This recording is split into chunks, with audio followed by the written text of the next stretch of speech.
The Meaning of Marxism by Paul D'Amato. Chapter 14. Imagine the Future Socialist Society. We know what you're against. What are you for? Is a question often asked of socialists. Socialism can be summed up simply. These words by Eugene Debs are clear and elegant. Quote, "The earth for all the people, that is the demand. The machinery of production and distribution for all the people, that is the demand. The collective ownership and control of industry and its democratic management in the interests of all the people, that is the demand. The elimination of rent, interest, and profit, and the production of wealth to satisfy the wants of all the people, that is the demand. The end of class rule, of master and slave, of ignorance and vice, of poverty and shame, of cruelty and crime, that is the demand." End quote. Socialism cannot come from ready-made utopias, but must be created by workers themselves. That doesn't mean, however, that we have no idea what a future socialist society would be like, or how it might develop. The initial basis for socialism is the working class solidarity that is forged in struggle prior to workers coming into power. In these struggles, racist, sexist, and xenophobic ideas begin to break down.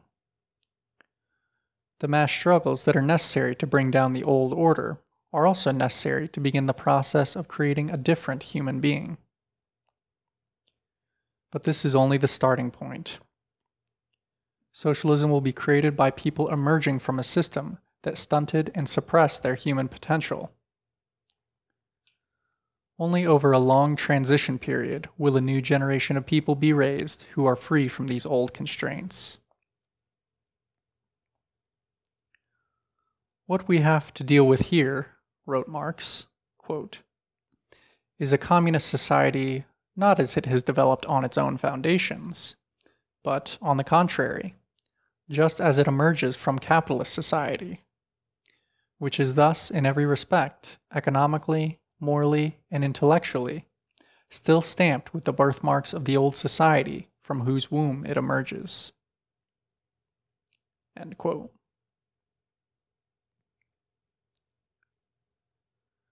Hence, we cannot immediately leap straight into a completely communist society. There must be a transition period in which the old is dissolved, broken apart, and reshaped, and new social relations and habits of intercourse gradually emerge. Quote, "Between capitalist and communist society, there lies the period of the revolutionary transformation of the one into the other," wrote Marx. Quote, "Corresponding to this is also a political transition period in which the state can be nothing but the revolutionary dictatorship of the proletariat." End quote. So the first premise of socialism is that the workers are in control and are therefore in a position of power from which they can start to reshape society. The aim of socialism is to do away with all class distinctions and create a society whereby the state, an instrument of class domination, gradually fades away. As Engels wrote, quote, "The proletariat seizes the public power, and by means of this transforms the socialized means of production, slipping from the hands of the bourgeoisie, into public property." End quote. Having gained power, the working class then uses that power, first to ensure that the old order cannot gain a foothold again. Though this new worker state represents the interests of the majority, it must still use coercion, where necessary, to suppress those who would use violence to attempt to restore the old exploitative relations in society. Second, the new worker state must begin implementing a series of reforms that, step by step, abolish profit and the market and replace it with conscious, democratic planning. Quote, the proletariat will use its political supremacy to wrest, by degree, all capital from the bourgeoisie, Marx and Engels wrote in the manifesto. Long quote. To centralize all instruments of production in the hands of the state, i.e., of the proletariat organized as the ruling class, and to increase the total productive forces as rapidly as possible. Of course, in the beginning, this cannot be effected except by means of despotic inroads on the rights of property, and on the conditions of bourgeois production. By means of measures, therefore, which appear economically insufficient and untenable, but which, in the course of the movement, outstrip themselves, necessitate further inroads upon the old social order, and are unavoidable as a means of entirely revolutionizing the mode of production. End quote.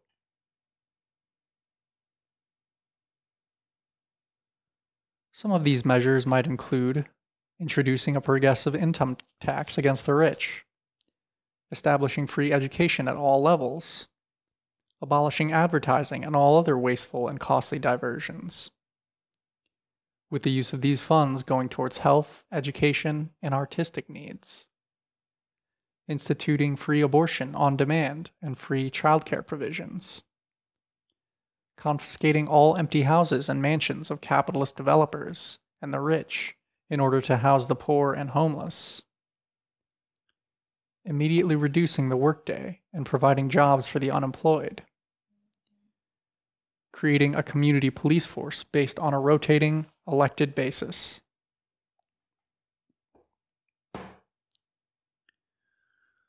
The market and money cannot be done away with at one stroke. But the worker state can nationalize the banks and place them under workers' control, and redirect funds into much-needed state projects, like building a better public transportation system. Money can be transformed from a means of profit-making into a means of accounting for what is produced and how it is distributed. The associated producers, organized into a democratic system of councils, can reorganize production and distribution according to a rational plan that meets human need.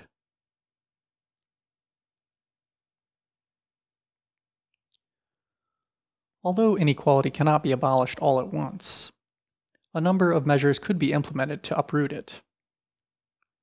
Special organizations could be created to wipe out prejudice in the education system, and various affirmative action programs could be stepped up on a qualitatively more intensive level to provide opportunities for education and equal participation in society for all, regardless of race, nationality, sex, or language.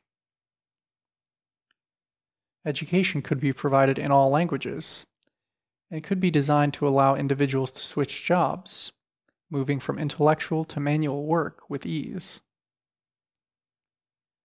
At first, workers may need to exercise joint control over technicians, engineers, and planners, some, but not all, of whom may still hanker for the privileges they received under capitalism.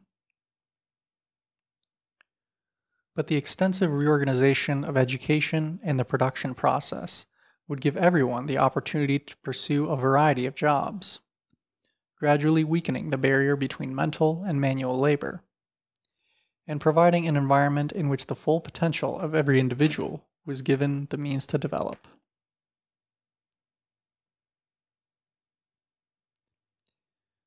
Committees of workers and technicians would begin to re-engineer production so that everything was produced to last and with the best materials. Productivity has advanced to the point that the workday could be reduced to 3 or 4 hours. In a socialist society, improvements in labor productivity would be a means to shorten the workday to a minimum, in order to free people up as much as possible to devote their energies to other pursuits, including participating in the running of society. Moreover, since workers would own and control the labor process as well as its results, work would no longer have the sense of emptiness it possesses today.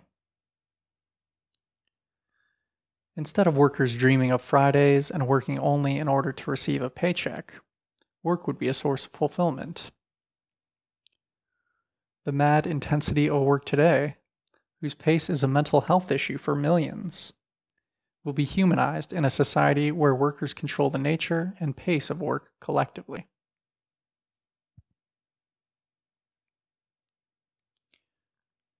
When the resistance of the old ruling classes is gone, so too is the need for the state. With the abolition of class distinctions comes what Engels called, quote, the withering away of the state. Since the state is an instrument for the enforcement of class oppression, the dissolution of class divisions render the state obsolete. The coercive apparatus of state repression disappears, leaving only purely administrative tasks such as the postal service, transportation, or maintaining the power grid.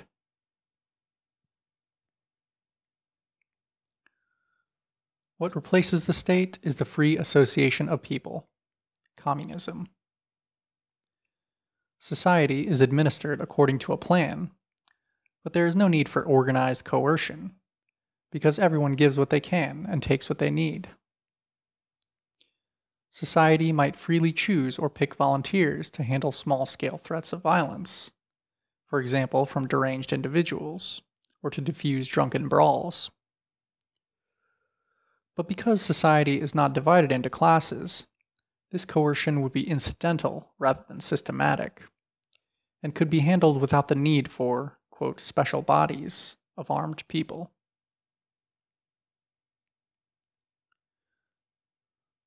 Only in such a consciously and democratically planned and administered society can the potentialities slumbering in the millions of people, now oppressed and stunted by capitalism, have a chance to flourish. In this higher phase of communist society, wrote Marx, quote, after the enslaving subordination of the individual to the division of labor, and therewith also the antithesis between mental and physical labor, has vanished. After labor has become not only a means of life, but life's prime want. After the productive forces have also increased with the all-round development of the individual, and all the springs of cooperative wealth flow more abundantly. Only then can the narrow horizon of bourgeois right be crossed in its entirety, and society inscribe on its banners, from each according to his ability, to each according to his needs. End this section.